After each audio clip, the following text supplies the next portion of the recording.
For years, Karl Donitz and the German High Command studied the Americans.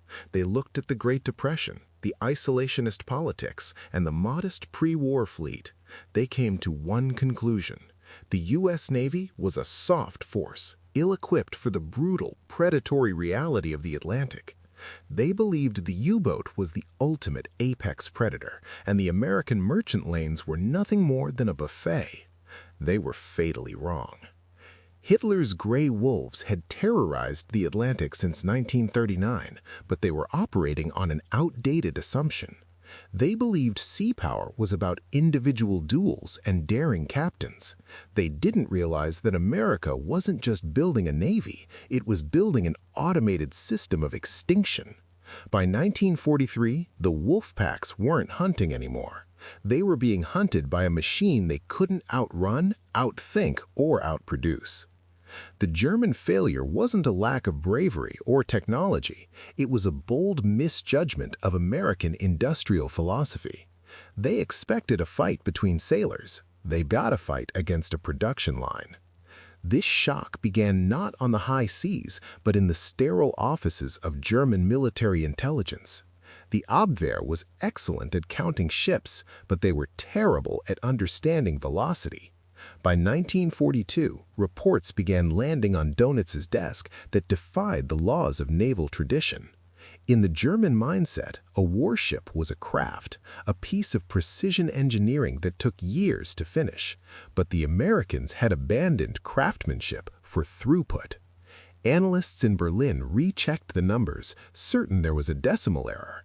They saw a hull being launched every 10 days, then every 5. Then the realization hit. The SS Robert E. Peary had been built in just 4 days, 15 hours, and 29 minutes. It wasn't just cargo ships, it was the escort carrier. While Germany struggled to finish a single full-sized carrier, America was stamping out Bogue-class Jeep carriers like they were Ford sedans. This industrial surge was not just a matter of workers with hammers. It was a total reimagining of how a navy functions. The American steel mills and shipyards were operating in a feedback loop with the front lines. The moment a U-boat captain reported a successful sinking, 3 more ships were already sliding down the slipways in Henry Kaiser's yards. The Germans were fighting a war of attrition against an opponent that was actually growing stronger with every loss. The math ran cold.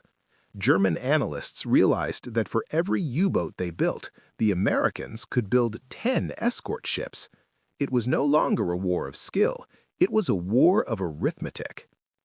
The war didn't start with American dominance, it started with a disaster that confirmed every German bias. In early 1942, during Operation Drumbeat, German U-boats arrived off the U.S. East Coast. They found a nation completely unprepared. Coastal cities like Miami and Atlantic City refused to turn off their lights, silhouetting American tankers perfectly for German torpedoes. The U.S. Navy was disorganized. They refused to implement a convoy system, believing it was defensive and weak. In just 6 months, German subs sank over 600 ships. Donitz called this the second happy time. His captains felt invincible, believing the American sailor was an amateur who lacked the iron will of the German submariner. But this failure was the stress test the Americans needed. They didn't panic, they analyzed. They realized that you don't stop a wolf by building a better fence. You stop a wolf by breeding a faster, more intelligent hound. They began a quiet, massive pivot from escorting to hunting. By 1943, the U.S. Navy unveiled its masterstroke, the Hunter-Killer Group. In the German wolf pack doctrine, submarines gathered to overwhelm a convoy. The Americans flipped the script. They formed task groups centered around an escort carrier that didn't just protect cargo, they actively hunted submarines in the open ocean.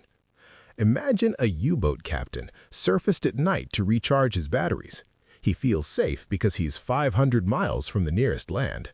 Suddenly, an American listening device dropped from a plane detects his engine.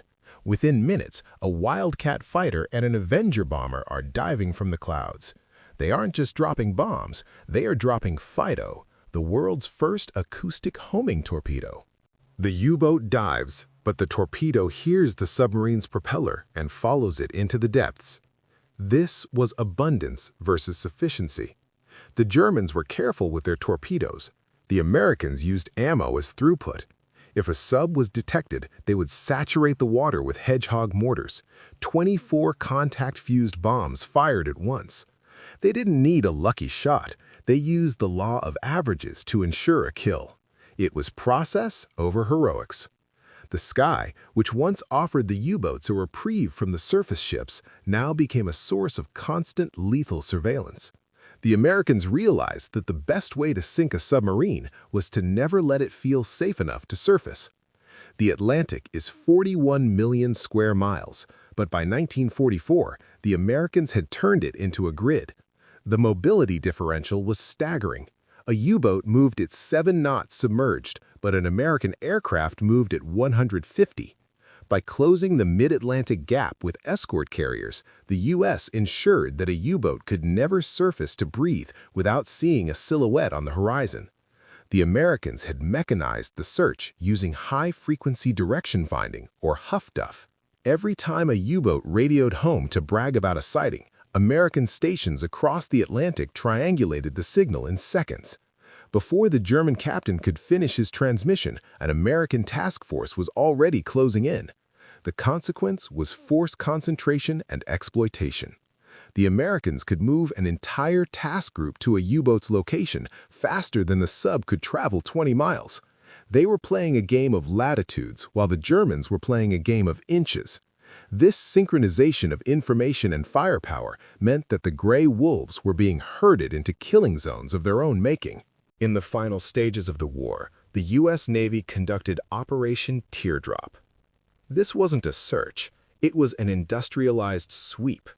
The Navy deployed 24 destroyer escorts in 2 massive lines, forming a wall of steel that moved across the Atlantic. They didn't wait for attacks, they moved in perfect synchronization, mapping every inch of the seabed with sonar. When they found a sub, they didn't engage in a pitched battle. They used massed fires and maneuver to overwhelm and bypass. They would circle the contact and drop hundreds of depth charges in a pre-planned box pattern. It was a clinical, industrial process, more akin to mowing a lawn than fighting a war. The result was the total disintegration of the German U-boat arm. The ocean was no longer a hiding place. It was a transparent trap. The secret to this tempo was a logistics masterpiece.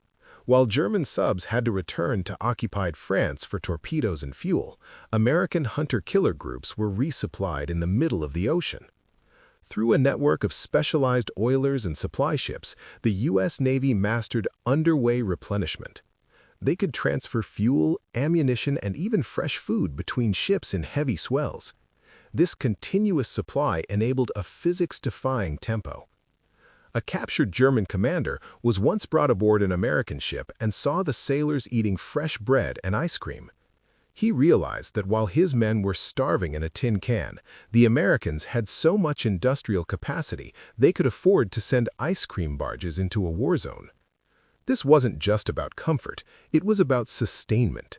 The Americans never had to leave the field, while the Germans were always running out of time.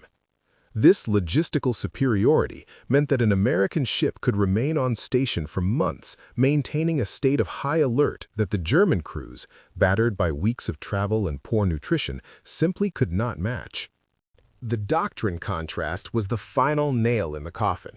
The Germans relied on aces, irreplaceable heroes whose experience died with them. The Americans relied on doctrine and replaceable parts. They built standard operating procedures that turned ordinary men into lethal technicians. Every American ship was a floating schoolhouse where the lessons of the previous night's engagement were codified and distributed to the entire fleet within days. If a destroyer was damaged, it went to a floating dry dock and was back in the fight in days. The U.S. was harvesting experience and feeding it back into a training pipeline, while Germany was burning its experience and letting it sink. By 1944, the reports reaching Berlin were grim. Admiral Dönitz admitted that the enemy had deprived the U-boat of its essential feature, surprise. Local winds didn't change the math. Inevitability had set in. In the final months, Hitler pinned his hopes on the Type 21 electro boat.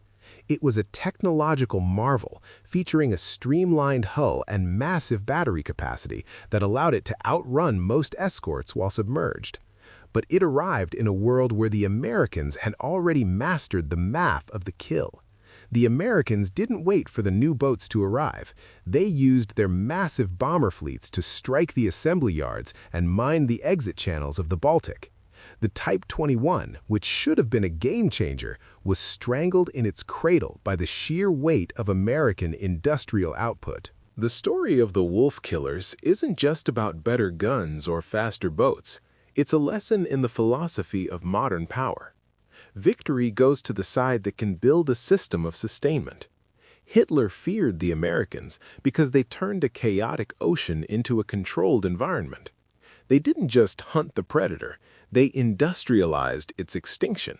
The Atlantic didn't belong to the gray wolves, it belonged to the machine.